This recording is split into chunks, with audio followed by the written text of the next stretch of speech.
por eso inicié la clase así, diciendo que ya era. Y el verbo estaba con Dios, y el verbo era Dios, ¿verdad? Nos está diciendo, ya existía, fue lo que yo dije, ya era, porque ya estaba presente con ellos, estaba con, y el verbo era Dios. O sea, Jesús estaba con el Padre, y el verbo, y Jesús mismo era siempre Dios. No, nunca perdió esa divinidad. Él estaba con Dios en el principio, por medio de Él todas las cosas fueron creadas. Sin Él, nada de lo creado llegó a existir. En Él estaba la vida, y la vida era la luz de la humanidad. Esta luz resplandece en las tinieblas, y las tinieblas no han podido extinguirla. Así es que lo que podemos deducir es que cuando el Señor dijo que sea la luz y que sea la división de las tierras para que exista mar y tierra y para que haya animales, y cada vez que el Señor anunció algo en la creación, ¿quién estaba hablando? Cristo, el Hijo. Gracias, Genaro, díganos. Sí, es una traducción también, es una aplicación también, sí. Es interesante, gracias por esa observación y por esa aportación. Sí, fíjense que encontré varias traducciones, sobre todo antiguas y algunas españolas, en donde sigue siendo la palabra, pero ciertamente la función de esa palabra, vaya la redundancia del término palabra, implica una acción o una orden, una dinámica, ¿verdad? Gracias, Genaro, por eso. Sí, Chuy, dinos. Aprecio mucho la aportación de Genaro en el sentido de que no es una simple palabra, es una palabra que tiene mucha autoridad y que implica una acción muy fuerte, muy dinámica, decía yo, simplemente. Ok, y en el otro punto voy tal vez a humanizar un poquito lo que dijiste. ¿No tan teólogo? Práctico, a ver si así comunicamos mejor. Imagínense que dice aquí, por Él todas las cosas fueron hechas. Imagínense que regresamos el cassette, bueno, ahora el disco, o regresamos todos los eventos al principio de la creación, en donde alguien, y ese alguien es Cristo, está diciendo que sea la luz, y que sea esto, y que sea lo otro, y está creando las cosas con su voz. Pues ahora imagínense que estamos hablando con esa voz. Es lo que estaba diciendo Chuy. Imagínense que aquel que estaba tan lejos y que era el Todopoderoso y que estaba con su autoridad dictando cómo iba a ser la creación, está hablando con nosotros personalmente. Y dice Juan, ese es que siempre fue, hoy está aquí, se hizo carne para estar con nosotros. Veamos cómo dice en el Evangelio. Sí, Chuy, creo que no me desprendí mucho de tu... Gracias. Veamos cómo dice en Juan 14, Juan 1:14, que es lo que estaba diciendo Chuy. Y el verbo se hizo hombre o carne, en otras versiones yo tengo así, y habitó entre nosotros. O sea, aquella voz que con aquella autoridad tan potente que no podemos imaginarla para crear todas las cosas, esa voz, ese hijo en esta Trinidad, ese hijo bajó y se hizo carne. Era Dios con nosotros realmente, Dios hablando entre nosotros. Hago solamente una coma aquí. Llamamos al punto de la transfiguración. ¿Y qué dijo lo que era la palabra antes? La ley y los profetas. ¿Qué dijeron? A Él oíd. A Él. Él es el que creó todas las cosas. A Él oíd. Muy bien. Y aquí entonces le estamos llamando el verbo o la palabra. Y dice, y hemos contemplado su gloria, la gloria que corresponde al Hijo unigénito del Padre, lleno de gracia y de verdad. Así es que Jesús es también llamado la palabra o el verbo. Veamos entonces el otro apelativo que ya habíamos visto cuando hablamos del nombre Cristo o del título Cristo. Pues esta es un derivado de ese Cristo también, y tiene más o menos el mismo significado porque es el Mesías, el ungido, el anunciado, esperado por todas las generaciones, como el Cordero que había de venir a redimir a su pueblo. Vemos el ejemplo, por favor, en Juan 4, 25 al 26. Y dice así, sé que viene el Mesías, al que llaman el Cristo. Respondió la mujer, cuando Él venga nos explicará todas las cosas. Y Jesús le dice, ese soy yo, el que habla contigo. Pues imagínense qué tremendo, ¿verdad? Con la persona de Jesús enfrente.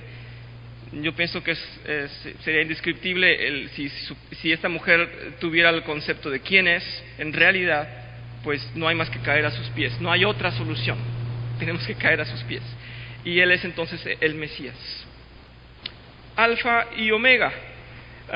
Hay quienes discuten que esto solamente es al Padre, no podemos aceptarlo. Esto es al Padre, al Hijo y al Espíritu Santo. Siempre fueron los tres en esa gloria, ya lo dijimos, y los tres en esa única persona de la Trinidad son eternos y perfectos, así es que fueron siempre y serán siempre. Dice, estos dos caracteres eran en la primera y la última letra del alfabeto griego.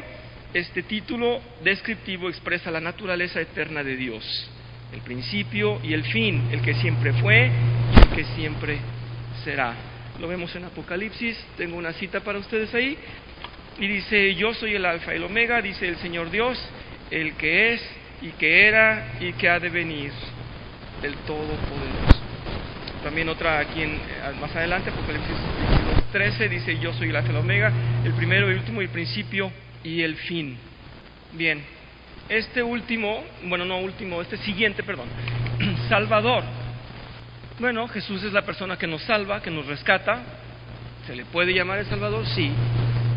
Sí, es un apelativo correcto para él. Dice en Hechos 4, versículo 12, de hecho, en ningún otro hay salvación, porque no hay bajo el cielo otro nombre dado a los hombres mediante el cual podamos ser salvos. Vamos al Redentor. ¿Sabemos la función de lo que es Redentor? Sí, ¿verdad? Si no, puedo un poquito hacer el énfasis en esto, que cuando una persona comete una falta y lo aplicamos más en el sentido judicial, en el sentido de que se va a hacer juicio sobre alguien y alguien externo toma su lugar, alguien viene a pagar por él, ¿sí? Cuando tenemos algún amigo que pues se tomó unas copas extras y se lo llevaban lo detenido a la cárcel, ¿y qué hacemos? Vamos a pagar una fianza por él, vamos a redimir lo que él debe, vamos a pagar y queda disuelta y entonces él puede salir. Bien, en cualquier situación de este tipo, en una situación legal o penal, el hecho de que haya un reemplazo, que alguien más sustituya la culpa, ya sea con una fianza o poniéndose en lugar de él, ese es un redentor. Y es lo que vino a hacer Jesús, ¿verdad? Porque ¿quién merecía morir por causa del pecado? Todos y cada uno de nosotros. El hombre, la humanidad completa debía de morir porque la humanidad pecó.